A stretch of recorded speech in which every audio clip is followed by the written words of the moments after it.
Hello there.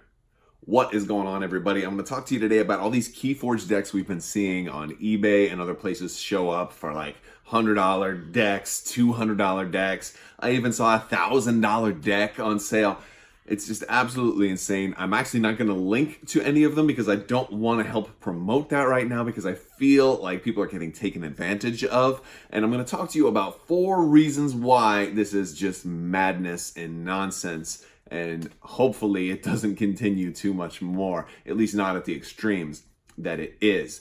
Before I go any further, though, speaking of madness, I want to remind you guys there is still time to enter the giveaway for a Superstar Destroyer in the form of a Cool Stuff gift card, which you could use to either get yourself a Superstar Destroyer for Star Wars Armada or just buy a whole bunch of KeyForge decks or whatever else you want with it. And that will be announced on or around the 21st of December. The winner is going to be somebody who has subscribed and left a comment on this or one of my videos. So if you want to enter, it's as simple as hitting that little subscribe button and leaving a comment. You probably want to also click that little bell for alerts so you get notified when new videos come out. You don't want to miss when the results are announced. And plus, a lot of cool new news is coming out. There's a lot of stuff planned, as well as hopefully some stuff for Star Wars Legion that has been floating around, although I don't want to kind of tackle it just yet because I don't really like talking about leaks all that much until they are confirmed.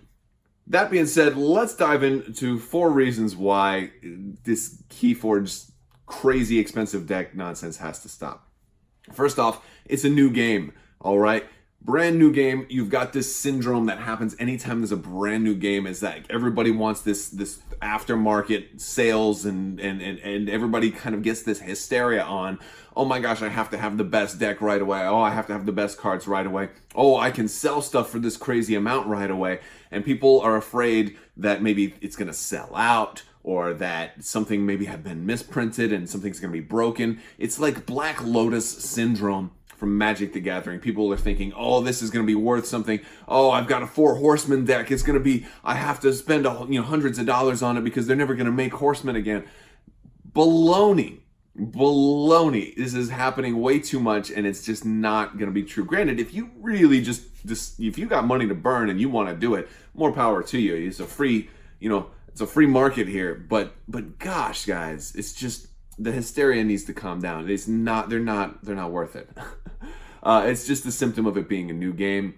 And and if you want it that bad, wait a few weeks. Prices are going to drop hysterically as more and more people start buying decks, and you come to realize that deck that you wanted to spend hundreds of dollars on is actually not nearly as rare as you thought, or maybe that combo that you wanted, or that card that was in that deck is a little more likely to be found than otherwise.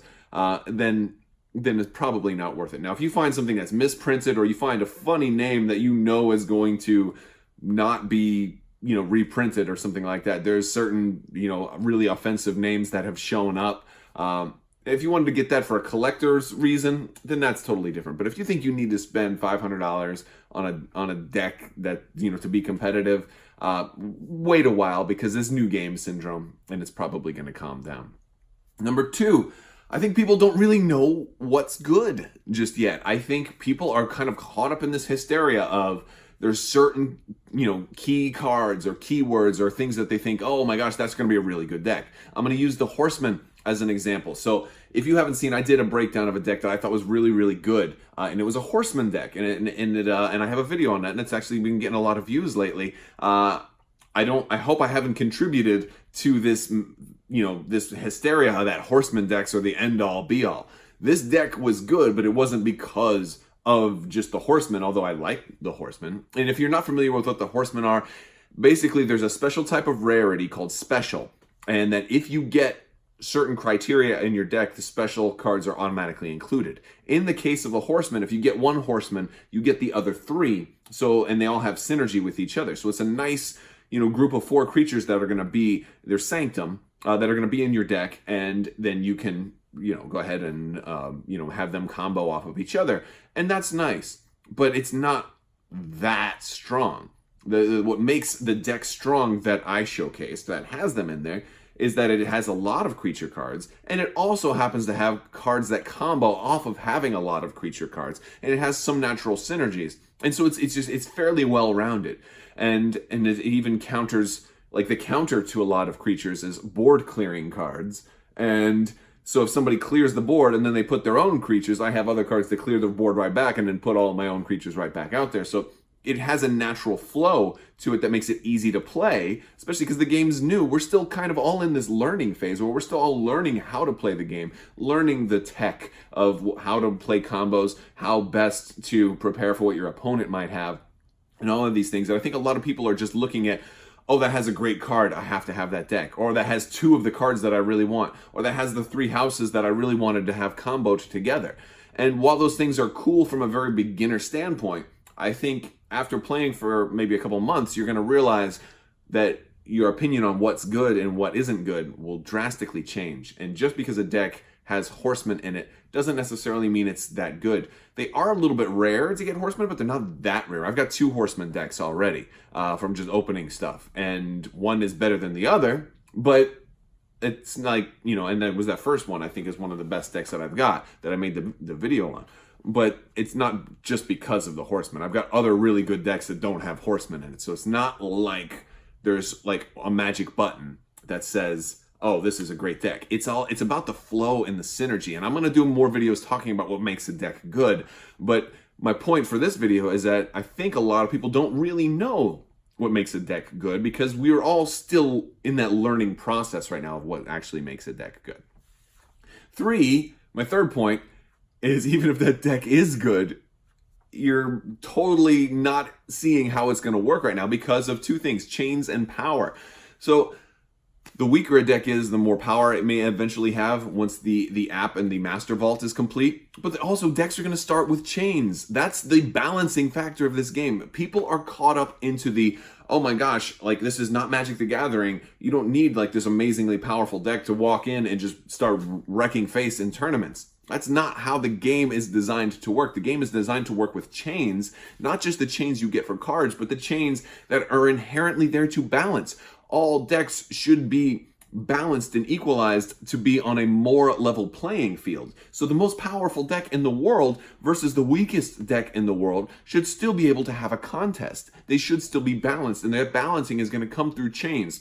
In potentially some way, a new mechanic called power that I don't really have that many details on yet, but it basically, those things are going to help balance each other out. They are there in the KeyForge app, in the Master Vault, or on the website, and so you can look at what will eventually be your chains. So if you're watching this video in the future, hopefully it's already been implemented. So a really, really strong deck, like if you spend $1,000 on a deck and you think, oh, this deck is going to be so great, I'm going to be able to beat everybody.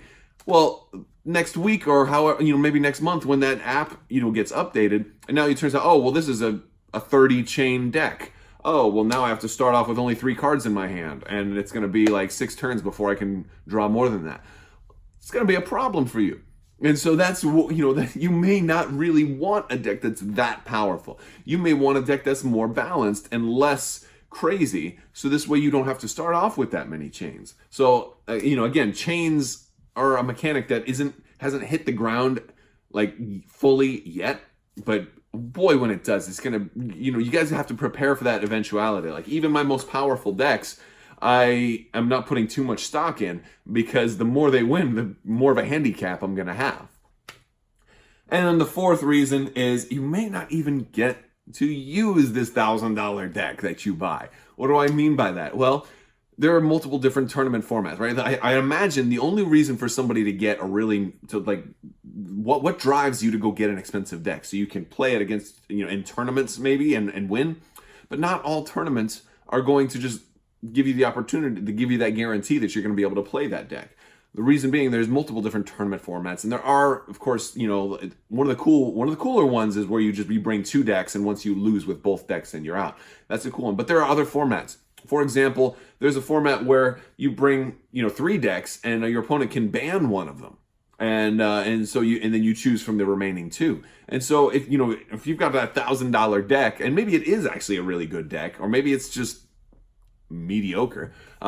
But if you got that $1,000 deck, maybe your opponent's going to ban that deck and you won't ever even get to use it. So, plus the sealed deck tournaments, where we're actually just going to open new decks that we've never even seen before and play a tournament with those. I think that's a major, basically that draft format. And there's different types of that. There's the whole thing where we open up a whole bunch of decks, lay out the index cards, and people bid chains in order to take, to be able to have first selection. So playing with sealed decks and unopened decks, brand new decks in tournaments, is going to be a major draw of this game.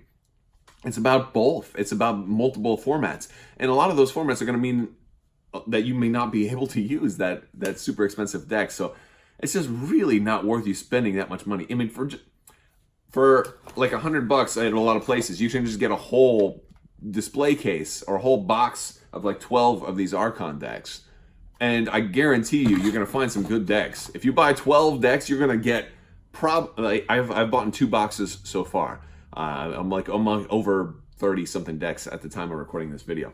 And I've got some great decks. But the thing is, I've went beyond. I wouldn't suggest most people, if you get like 6 to 10, you're gonna have a really wide variety. You're gonna have decks of multiple power levels, and you'll have enough to really keep you entertained for months and months of constant play, or maybe for life if you're just an average quality player. So take that money and just buy a couple of decks and maybe some nice counters and other things, or maybe a pad, a play mat to play on. Use that. There's better uses for your money than to go spend $100, $200, $1,000 on a deck on eBay of KeyForge. That's the whole point of this game, is to not have people into the same cliches and stereotypes as Magic the Gathering and other collectible card games. This is not a collectible game. There's no reason for you to be paying that much for a deck.